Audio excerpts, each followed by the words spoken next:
This is some beautiful Bermuda grass.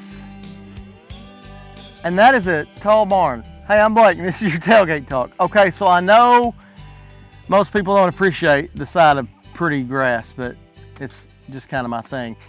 And I know that barn is not that tall to some people, okay? I know it's not that tall to some people, but look, I'm not going to even try to deny the fact that you're not going to find a bigger wimp when it comes to heights than me.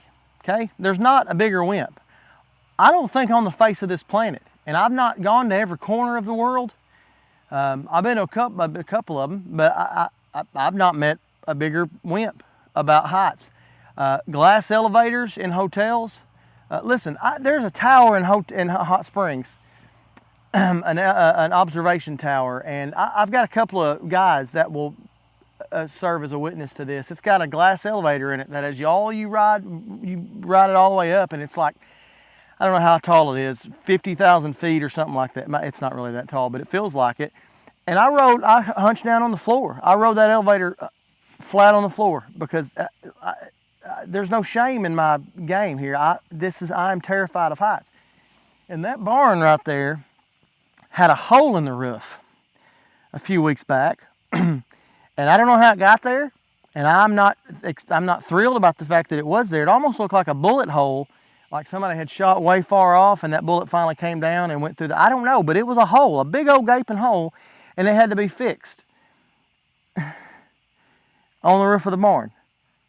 And guess what? I had to get up there and fix it. And that's, like I said, it doesn't look that tall to some people, I guess, but guess what? It is tall.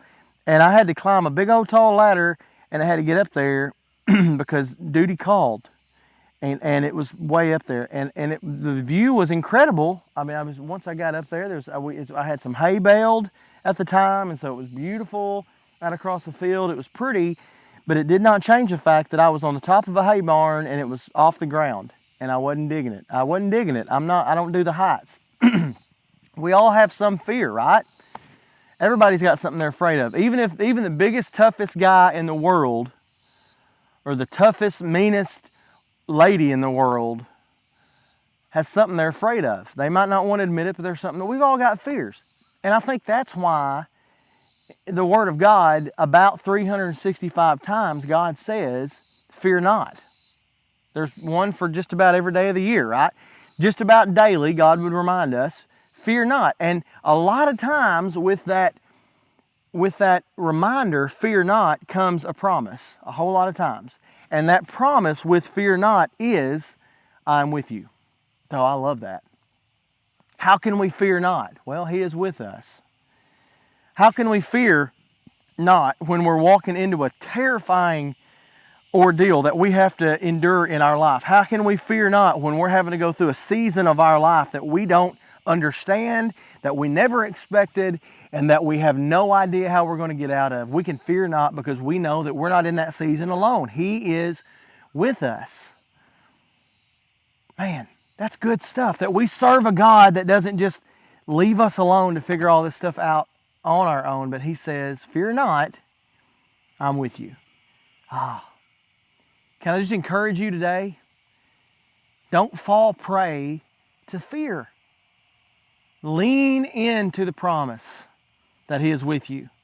And not only is He with you, but He's also promised that He'll never leave you or forsake you.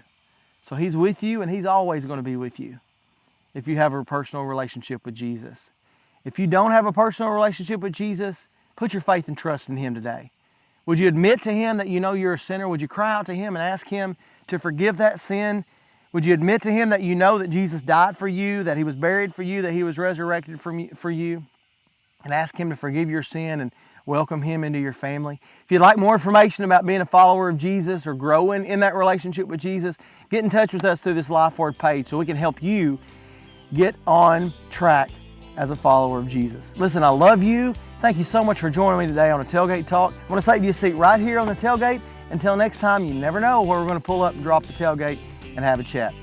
See you next time, and until then, have a great week. Love you.